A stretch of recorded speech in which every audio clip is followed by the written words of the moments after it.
अपने सभी देखने वालों की सेवा में मैं जावेद नसीम अपना आदाब, सलाम, नमस्कार और सत श्री अकाल पेश करता हूँ। और भाइयों, आप तमाम लोगों का मैं बहुत बहुत शुक्रिया अदा करता हूँ कि मेरे पोस्ट को आप लोग इतने प्यार से देखते हैं और इतने खूबसूरत कमेंट्स से हमें नवाजते हैं।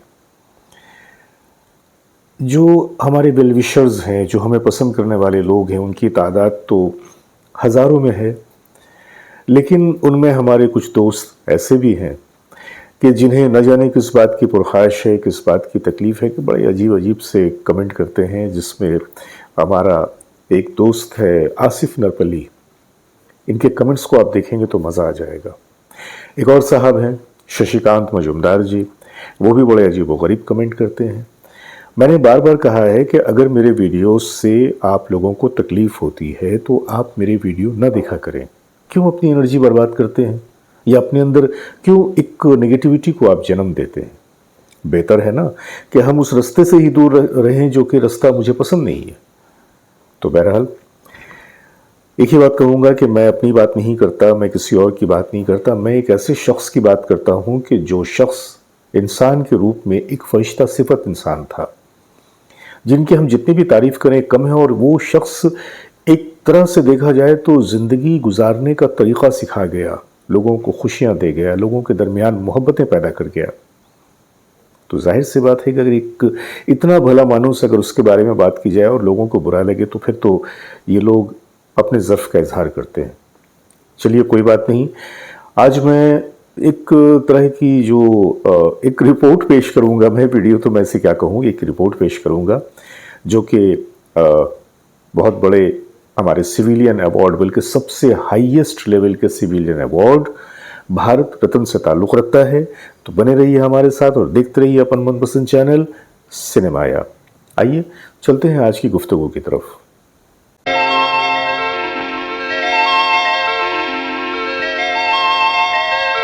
तो दोस्तों, कहना यह है कि इस साल 2024 में जिन लोगों को भारत रत्न के पुरस्कार से नवाजा गया वो टोटल डिक्लेयर हो चुका है। थर्सडे तक यानी कि बृहस्पतिवार तक सिर्फ 2 नामों का ऐलान किया गया था और ये वो 2 नाम थे जिन्हें मैंने अपने शॉर्ट में भी बताया कि एक तो थे श्री लाल कृष्ण आडवाणी जी और दूसरे थे कर्पूरी ठाकुर साहब। लेकिन फ्राइडे को, शुक्रवार को और भी 3 नामों का ऐलान किया गया है। हालांकि अब तक होता रहा ये कि जब से भारत रत्न अवार्ड की शुरुआत हुई है, ये मैक्स टू मैक्स 3 लोगों को ही दिया जाता था। और ये जो 3 लोग होते थे ये 4 क्षेत्र से ताल्लुक़ रखते थे। यानी कि ये जो भारत रत्न की जो कैटेगरी जो बनाई गई थी कि किन लोगों को अवार्ड दिया जाएगा, तो वो जो कैटेगरी थी वो थी आर्ट्स, साइंस, कल्चर और सिविल सर्विसेज। ये 4 कैटेगरी थी और इन 4 डिपार्टमेंट में, 4 फील्ड में काम करने वाले वो बेहतरीन लोग के जिन्होंने पूरे नेशनल स्तर पे देश का नाम ऊंचा किया, देश को फ़ायदा पहुंचाया और अपने क्षेत्र में बहुत अच्छा काम किया, बहुत नाम किया। तो बहुत ही शोहरत भी पाई, बहुत ही मकबूलियत भी पाई, लोगों ने उनसे बहुत प्यार किया। तो ऐसे लोगों को भारत रत्न दिया जाएगा और अब तक 53 लोगों को दिया भी जा चुका। अब इस साल 2 नामों का जब ऐलान किया गया तो ये 2 नाम सुनने के बाद में कहीं ना कहीं वो एक खुशी भी हुई कि हमारे देश के दिग्गज नेता लाल कृष्ण आडवाणी जी, जिन्होंने इतना बड़ा बड़ा कारनामा अंजाम दिया है, जिन्होंने बीजेपी पार्टी के एक तरह से वो को फाउंडर रहे हैं, आरएसएस के मेंबर रहे हैं और जिन्होंने 92 जैसा एक बहुत बड़ा कारनामा अंजाम दिया। दूसरी तरफ कर्पूरी ठाकुर साहब हैं जो कि बिहार के 2 बार मुख्यमंत्री रह चुके हैं। तो इन 2 लोगों को इस साल भारत रत्न के अवार्ड से नवाजा गया। कर्पूरी ठाकुर साहब एक ऐसी शख्सियत हैं कि जिन्होंने स्टेट लेवल पे बिहार स्टेट को काफ़ी उन्होंने आगे बढ़ाने में बहुत अच्छा काम किया और यही कारण था कि उन्हें 2 बार चुना गया। लेकिन कर्पूरी ठाकुर साहब का ये जो वर्क स्पैन रहा, ये जो सर्विस का एरिया रहा, वो सिर्फ बिहार के क्षेत्र में रहा, स्टेट तक रहा। कर्पूरी साहब के सोच से या उनके एक्शन से किसी भी दूसरे स्टेट के लोगों को कोई फ़ायदा नहीं पहुंचा, पूरे मुल्क को जाने दीजिए। लेकिन बहरहाल चूंकि बिहार को उन्होंने बहुत आगे बढ़ाने की कोशिश की, अपनी तरीके से बहुत कोशिशें की, तो इस तरह से उन्हें स्टेट लेवल पे होते हुए भी भारत रत्न के लिए चुना गया। चलिए, मेरा उसमें कोई एतराज़ नहीं है। अब जो हमारे अडवाणी जी हैं, तो अडवाणी जी के बारे में क्या कहा जाए, लेकिन ये जो चीज़ जो मैं आपसे डिस्कस करना चाहता हूँ कि जैसा कि ये तय है कि भारत रत्न का जो अवार्ड दिया जाएगा, उसमें जो 4 कैटेगरीज मैंने आपको बताई, जो लोग चुने जाएंगे वो इन्हीं 4 कैटेगरीज के अंदर चुने जाएंगे। लेकिन इत्तेफाक कह लीजिए कि इसमें हमारे जो कर्पूरी ठाकुर साहब थे, जो कि अब इस दुनिया में नहीं रहे, ऊपर वाला उनकी आत्मा को शांति दे, वो उनका जो ताल्लुक था सोशलिस्ट पार्टी से था और टोटल पॉलिटिकल इंसान थे, पॉलिटिकल आदमी थे। दूसरी तरफ हमारे महान अडवाणी जी, ये भी प्योर पॉलिटिकल आदमी थे और हमारे देश के 7th डिप्टी प्राइम मिनिस्टर तक रह चुके।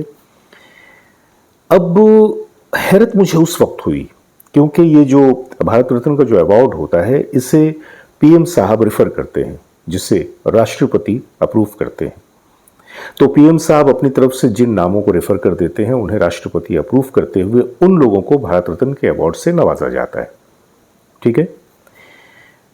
पिछले दिनों ऐसे कई वीडियोस आए कि जिसमें यह देखा गया कि एक ही महफिल में श्रीमान नरेंद्र मोदी जी भी मौजूद हैं और हमारे अडवाणी जी भी मौजूद हैं, लेकिन इन दोनों का जो संपर्क था, जो कुछ नजर आया, वो कुछ अजीबोगरीब था। इन्हें देखते हुए, मीन्स हमारे प्राइम मिनिस्टर साहब को, अडवाणी साहब को देखते हुए उन्हें नज़रअंदाज करते हुए भी देखा गया, मुंह मोड़ते हुए भी देखा गया। और इस तरह की बातों के बावजूद अचानक इस वक्त उन्हें भारत रत्न के लिए चुना गया, और वो भी पीएम साहब के द्वारा। जाहिर सी बात है कि रेफर तो वही करेंगे। तो हैरत हुई मुझे। आप लोगों को हो रही है या नहीं हो रही है मैं नहीं जानता, लेकिन ये अजीब सा लगा कि ये पॉलिटिकल अवार्ड बन के रह गया है। जैसे भारत रत्न, जिसको हम हाईएस्ट सिविलियन अवार्ड समझ रहे थे, ये 2-2 पॉलिटिकल लोगों को दिया गया।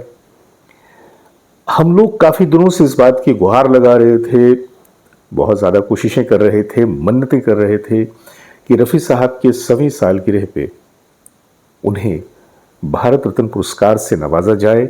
रफ़ी साहब की ज़िंदगी, उनके कार्य, उनकी मकबूलियत, उनकी शोहरत, उनके लिए लोगों की आस्था, प्यार देखते हुए ये उनका हक बनता है कि इस साल रफ़ी साहब के 100वीं सालगिरह के मौके पे हमारी सरकार उन्हें भारत रत्न से नवाजती। यहाँ पर एक बात मैं आपको और बता दूँ, अब तक जो रफ़ी साहब को भारत रत्न पुरस्कार से नहीं नवाजा गया, इसके लिए मैं आज की सरकार को दोषी बिल्कुल नहीं मानता। अगर कोई दोषी है तो मैं सबसे पहले इस नाइंसाफी के लिए कांग्रेस सरकार को दोषी मानता हूं, क्योंकि जिस जमाने में 1967 में रफ़ी साहब को जब पद्मश्री का अवार्ड दिया गया था, उसके बाद से लेकर उनके मौत तक बिल्कुल चुप्पी रही। कभी भी उन्हें किसी भी सरकारी अवार्ड के लायक नहीं समझा गया। अब कहेंगे भाई उन्हें तो 2-2 बार नेशनल अवार्ड दिए गए थे। तो यहां पर यह समझना जरूरी है कि दादा साहब फाल्के अवार्ड या नेशनल अवार्ड किस क्षेत्र के लिए दिए जाते हैं और किन लोगों की तरफ से दिए जाते हैं। बैकएफ रफ़ी साहब ने अपनी जिंदगी में हद से ज्यादा उस दौर की सरकार को प्रमोट किया, उनके लिए काम किया, और कभी भी उन्होंने कांग्रेस पार्टी के किसी भी बड़े लीडर को इनकार नहीं किया। बहुत सारे शोज किए उन्होंने, महज इसलिए कि जो पार्टी सत्ता में है वो जब चाहती है कि इस नागरिक से एक काम लिया जाए देश के हित में, तो उन्होंने वो काम लिया और रफ़ी साहब ने बढ़ चढ़ के उसमें साथ दिया। वरना क्या ज़रूरत थी कि रफ़ी साहब तो एक फनकार थे, उन्हें क्या ज़रूरत थी कि 1962 में जब जंग चल रही थी तो फंड रेजिंग प्रोग्राम वो करते, लोगों से पैसे इकट्ठे करते, ट्रक पे वो जड़ जाकर खड़े होकर गले में कपड़ा डालकर और लोगों से चंदे मांगते। क्या ज़रूरत थी उन्हें? या लद्दाख की पहाड़ियों पे सर्दी के दिनों में जाकर गा गा कर फौजियों के उत्साह को बढ़ाते? हाँ, क्या ज़रूरत थी? लेकिन उन्होंने कभी भी खुद को देश के लिए काम करने के लिए कभी कभी पीछे नहीं रखा। भाई जाहिर सी बात है कि आप लोगों को मालूम होगा कि उन्होंने देशभक्ति के कितने गीत गाए, जिनकी तादाद मेरा ख्याल है कि 170 के आसपास है। तो अगर वो देश से मोहब्बत नहीं करते, देश का ख्याल नहीं करते, तो उन्हें भाई क्या ज़रूरत थी कि वो देशभक्ति के इतने सारे गीत गा देते। या अगर उनके दिल में दूसरे मज़ाहिब के लिए भी अगर वो एहतराम नहीं होता, वो प्यार नहीं होता, तो उन्हें क्या गरज पड़ी थी कि उन्होंने इस देश में रहते हुए हमारे नन मुस्लिम भाइयों के लिए उनकी फिल्मों में सबसे ज़्यादा भजन गाए। एक दो हो तो बताऊं? और कौन ऐसा है जो नहीं जानता मन तड़पत हरिदर्शन को आज? याद है ना? ऐसे ऐसे न जाने कितने भजन। चलिए साहब, तो रफ़ी साहब के साथ मैं समझता हूं कि अगर सबसे बड़ी नाइंसाफ़ी अगर की किसी ने, तो वो थी कांग्रेस पार्टी, जिसके लिए रफ़ी साहब ने बाकायदा एक गाना गाया था, कांग्रेस को वोट दो। आप लोगों ने सुना होगा। अब सरकारें बदली, नई सरकारें आई, लेकिन यहां पे आके थोड़ा सा अफसोस ये हो जाता है कि मैं समझता हूं कि जब पुरानी सरकार किसी तरह की कोई गलती कर देती है, तो आने वाली सरकार उस गलती को ठीक करने की कोशिश करती है। और यहां पे आके मुझे अफसोस हो गया कि हमारी इस सरकार ने भी कांग्रेस द्वारा की गई गलती को कभी ठीक करने की कोशिश नहीं किया। क्या हमारी आज की सरकार ये नहीं जानती कि रफ़ी साहब का जो नाम है देश में कितनी अहमियत का हामिल है? रफ़ी साहब के नाम से कितने घरों में चिराग जलते हैं, कितने घरों में रोटियां बनती हैं? क्या हमारी सरकार को नहीं मालूम है? अच्छी तरह से मालूम है। लेकिन उसी गलती को इन्होंने दोहराया। हालांकि मैं आपको बताऊं कि जब ये दो लोगों के नाम को अनाउंस किया गया, तो मुझे अंदर से बहुत उलझन महसूस हुई और मैंने इस बात पर एतराज़ का इजहार भी किया। मेरे वीडियो में आपने देखा होगा। लेकिन मेरे बहुत सारे सैकड़ों मद्दाहों ने, सैकड़ों चाहने वालों ने मुझे इस बारे में कई तरह के अपने कमेंट दिए, जिसमें बहुत सारे दर्जनों कमेंट ऐसे थे कि उन्हें कहा गया था कि जावेद भाई आप परेशान क्यों होते हैं, उम्मीद अभी भी बाकी रखें। अभी देखिए ना, दो लोगों को दिया गया है, एक नाम का अनाउंसमेंट तो अभी बाकी है। और देखिएगा इंशाअल्लाह इस बार रफ़ी साहब के 100वीं सालगिरह के मौके पे उनके मोहब्बत, उनकी शोहरत, उनकी मकबूलियत का ध्यान रखते हुए उनके कार्य उन्होंने जिस तरह से देश के लिए किया है, जो वतन परस्ती का उन्होंने जज्बा बेदार रखा है लोगों के दिलों में, उस हवाले से रफ़ी साहब को ही अवार्ड दिया जाएगा। हालांकि सच पूछिए तो ये भारत रत्न वगैरह जो हैं अवार्ड हैं, लेकिन पिछले वर्षों की तरफ अगर हम नज़र डालते हैं तो सही मानों में इस एक ज़माना था कि जबकि वाकई भारत रत्न को हम लोग हमारे देश का सबसे बड़ा सिविलियन अवार्ड समझते थे, मानते थे। लेकिन पिछले सालों, चंद सालों में एक जो जायज़ा लिया गया तो देखा कि अब शायद इस अवार्ड की वो कदर कीमत नहीं रही कि जो इसका अहल नहीं है उसके भी हाथों में भारत रत्न नज़र आया। देने वालों की निगाह में अहल हो सकते हैं, लेकिन अगर मैं पूछूं कि कई नाम ऐसे हैं कि अगर उन पर नज़र पड़ती है तो ऐसा लगता है कि उनका जो योगदान है रफ़ी साहब के मुकाबले में तो कुछ भी नहीं है। चलिए मैं आपको दो नाम बता देता हूं, ज़्यादा नहीं। नाम तो कई है, दर्जनों की तादाद में नाम है, लेकिन मैं दो नाम सिर्फ फॉर एग्जाम्पल पेश कर रहा हूं। मेरा मकसद किसी को डिमीन करना नहीं है, यह मैं आपको बता दूं। एक नाम तो है हमारी कश्मीर की गायिका, जिन्होंने कश्मीरी ज़बान में 27 गीत गाए हैं और जो हमारे कांग्रेस के लीडर गुलाम नबी आज़ाद साहब की बेगम हैं, उन्हें भारत रत्न दिया गया। दूसरी तरफ आसाम के मौसीकार, musician, music composer Bhupen Hazarika ji को, उन्हें भी भारत रत्न दिया गया। अब मुझे आप ये बताइए कि ये जो दो शख्स हैं, इन जैसे और भी दर्जनों हैं, इनका जो कंट्रीब्यूशन है देश के लिए, समाज के लिए, संगीत के लिए, लोगों के लिए, क्या वो रफ़ी साहब से ज़्यादा है? और अगर ज़्यादा नहीं तो जब उन्हें बनाया गया तो उस पुरस्कार से रफ़ी साहब को क्यों नहीं नवाजा गया? और मैं तो समझता हूं, अगर ज़ाती तौर से अगर आप ईमानदारी से अगर सोचें तो कहीं ना कहीं आपके दिल से ये आवाज़ आएगी कि ये जो अवार्ड है रफ़ी साहब को आज नहीं, आज से 40 साल पहले मिल जाना चाहिए था। रफ़ी साहब के जाने के 2-3-4 साल के बाद ही उन्हें यह मिल जाना चाहिए था, लेकिन नहीं मिला। और मज़े की बात यह है कि जब आप हमारे देश की सुरकोकीला लता जी उनको ये इज्जत देते हैं, तो अगर प्लेबैक सिंगिंग की बात करें, क्या आप प्लेबैक सिंगर की रानी को जब अवार्ड देते हैं तो क्या राजा का जिक्र नहीं आता? कौन था प्लेबैक सिंगिंग का राजा? कौन था? सिवाय रफ़ी साहब के। तो लता जी को तो अवार्ड दिया गया, लेकिन रफ़ी साहब को उस काबिल नहीं समझा गया उस वक्त भी। चलें साहब, मुमकिन है कि मेरी बातें आपको ज़रा तवील लग रही होंगी, लेकिन चूंकि मैं इस टॉपिक को आज यहीं पे ख़त्म कर दूंगा, इसके बाद ये बात नहीं करूंगा, इसलिए मैं चाहता हूं कि आज दिल खोल के इस टॉपिक पे मैं आपसे बात करूं। तो बहरहाल अब मैं लौटता हूं इस तरफ कि शुक्रवार के दिन, यानी कि आज, ये पता चला कि ये जो भारत रत्न सिर्फ 3 लोगों को दिया जाता था, इस साल 5 लोगों को दिया जाएगा, यानी कि उसकी तादाद बढ़ा दी गई है। भाई जाहिर सी बात है कि जब महंगाई बढ़ रही है देश में और इस तरह की चीज़ें और बढ़ रही हैं, तो हमारे भारत रत्न के जो अवार्ड, उनकी भी तादाद बढ़नी चाहिए। बहुत खुशी की बात हुई, बहुत अच्छा लगा कि कम से कम और भी 2 काबिल लोगों को भारत रत्न के पुरस्कार से नवाजा जाएगा। पहले 3 दिए जाते थे, अब 5 दिए जाएंगे।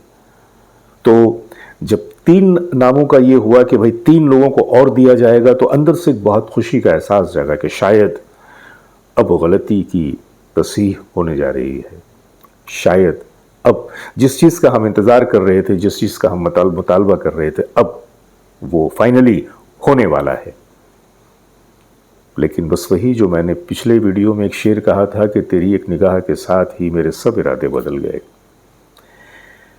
3 नामों की घोषणा कर दी गई, और ये 3 नाम जो हैं, जिसमें एक हैं चौधरी चरण सिंह जी, दूसरे हैं नरसिम्हा राव जी, पीवी नरसिम्हा राव जी।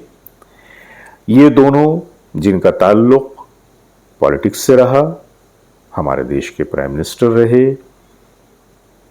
तीसरा नाम MS स्वामीनाथन जी का है, जो कि एक एग्रीकल्चरिस्ट हैं, जिन्हें आप एग्रीकल्चर का साइंटिस्ट कह सकते हैं, जिन्होंने देश के एग्रीकल्चर को डेवलप करने के लिए काफ़ी कुछ काम किया। बड़ी खुशी की बात है कि उन्हें कम से कम उनके उन कार्य के हवाले से, उनकी उस सर्विसेज के हवाले से रिकॉग्नाइज किया गया, उन्हें ये रिकॉग्निशन दी गई और उन्हें भारत रत्न के पुरस्कार से सम्मानित किया गया।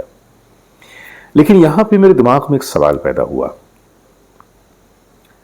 कि भाई भारत रत्न जो उसकी जो कैटेगरी जो फिक्स की गई थी, जो मुख्तस की गई थी, वो तो था आर्ट, साइंस, कल्चर और सिविल साइंस।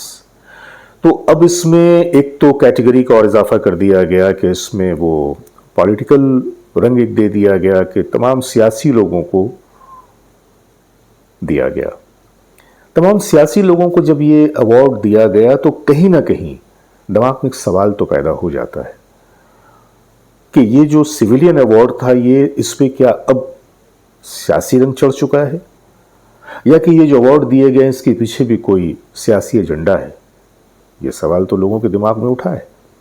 और MS स्वामीनाथन जी को भी जो एक अवार्ड दिया गया है एक दूसरे शोबे से, यानी कि एग्रीकल्चर के डिपार्टमेंट से, जो हमारी साइंस की कैटेगरी है, तो वहाँ भी कहीं ना कहीं लोगों को ये भी लगता है, मैं भी उसमें शामिल हूँ, कि ये एक साइंटिस्ट को, एक एग्रीकल्चरिस्ट को 5 में से जो एक अवार्ड उन्हें मिला है, तो क्या ये किसी तरह का आई वॉश है कि भाई हमने तो एक साइंटिस्ट को भी दिया है, आप कैसे एतराज़ कर रहे हैं?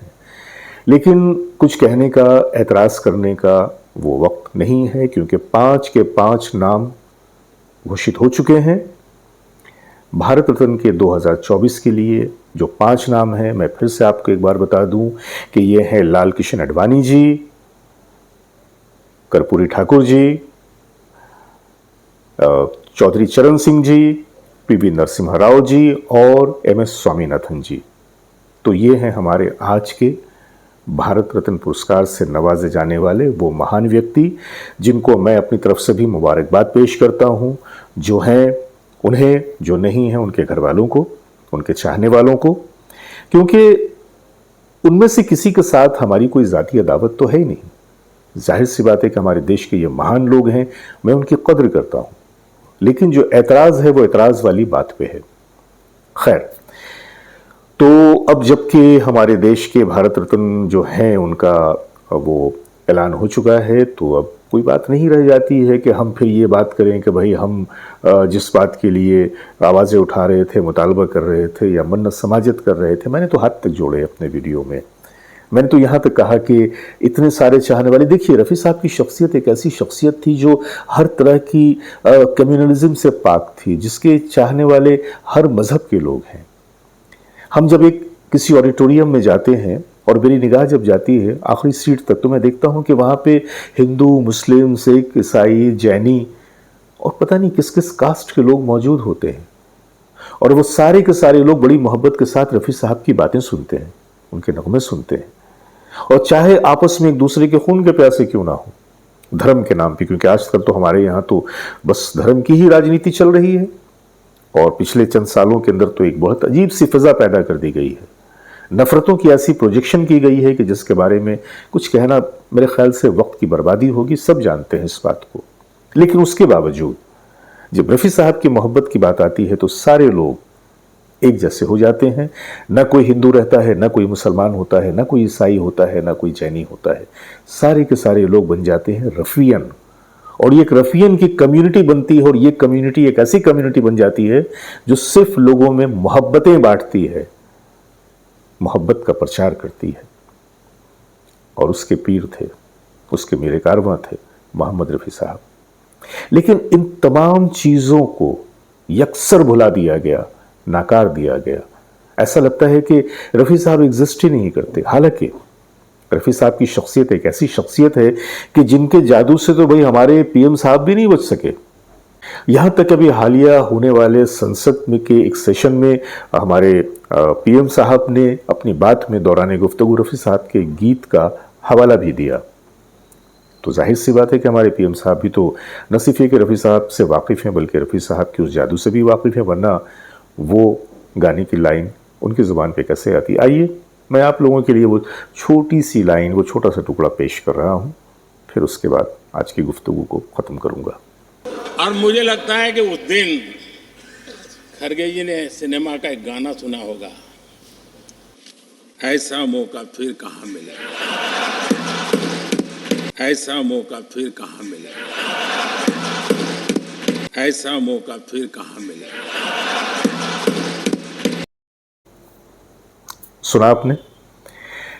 यानी कि संसद के सेशन में भी रफ़ी साहब का नाम लिया जाता है, उनके गाने से रेफरेंस दी जाती है। ये था रफ़ी साहब का जादू। आप रफ़ी साहब की अहमियत से कैसे इनकार कर सकते हैं? लेकिन इनकार करने वालों ने इनकार किया, और फिर मुझे ये कहना पड़ेगा कि उनकी हक तलफी की गई। और इस बार जो हक तलफी हुई है तो यूँ समझ लीजिए कि उस चैप्टर को ही क्लोज कर दिया गया है, क्योंकि अब तो सारी बातें, क्योंकि देखिए लोग कह रहे हैं कि भाई मुमकिन है कि आने वाले सालों में, अरे अब क्या आने वाले साल, अब क्या आने वाले साल, ये जो 100 साल, ये जो सेंटेनरी रफ़ी साहब की आ रही थी, क्या इससे बड़ा भी कोई मौका आएगा क्या? ये बताएं।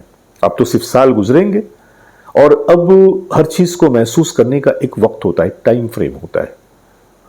ये जो वक्त था, ये जो टाइम फ्रेम था, ये सबसे बेहतर और ख़ूबसूरत वक्त था, जिसे हमने नहीं खोया, हमारी उस कमेटी ने खो दिया, उन लोगों ने खो दिया जो भारत रत्न पुरस्कार देने के मजाज हैं। तो बदकिस्मती किसकी है? हमारी? रफ़ी साहब की? नहीं, ये बदकिस्मती भारत रत्न पुरस्कार की है कि उन्हें रफ़ी साहब नहीं मिले। मैं तो यही कहूँगा। दूसरी बात यह है कि अगर आप दूसरी तरफ देखें कि एक और पहलू जो बहुत ही तकलीफ का पहलू है, आपको याद होगा कि दिलीप कुमार साहब पाकिस्तान जब गए थे तो उन्हें बाकायदा पाकिस्तानी हुकूमत ने एक बहुत बड़े वहाँ के एजाज़ से नवाजा था। भाई कहते हैं दुश्मन मुल्क है हमारा, लेकिन दुश्मन मुल्क ने भी अपने दुश्मन के एक शख्स को इतनी इज्जत दी कि उन्हें अपने मुल्क का सबसे बड़ा अवार्ड जो था उससे नवाजा।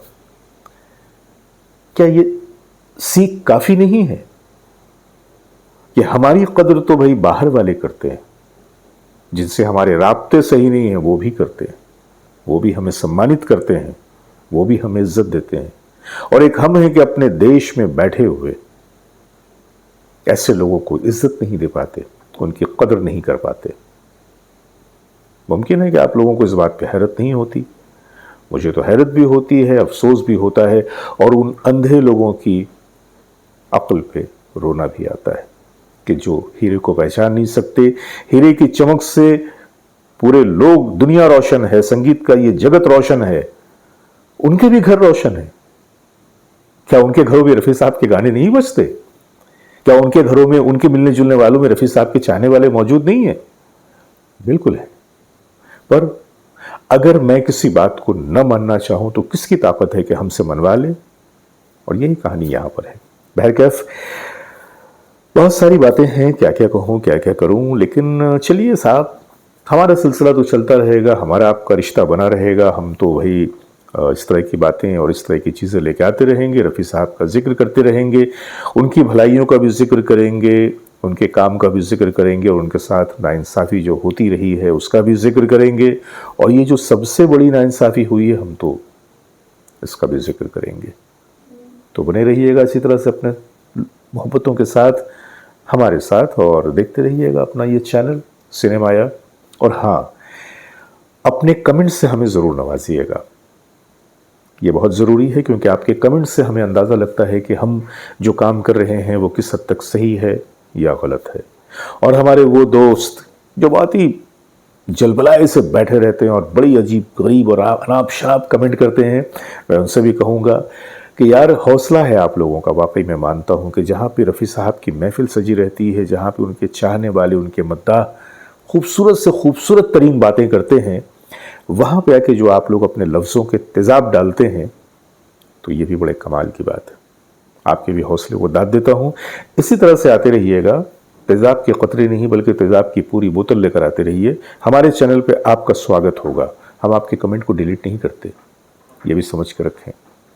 तो आया कीजिए, तेज़ाब की बोतल लेके आइए, तेज़ाब डालिए, हम भी तो देखें कि भाई आपकी तेज़ाबियत में ज़्यादा असर है या कि हमारे जो चाहने वाले हैं रफ़ी साहब की, उनकी मोहब्बतों में ज़्यादा असर है।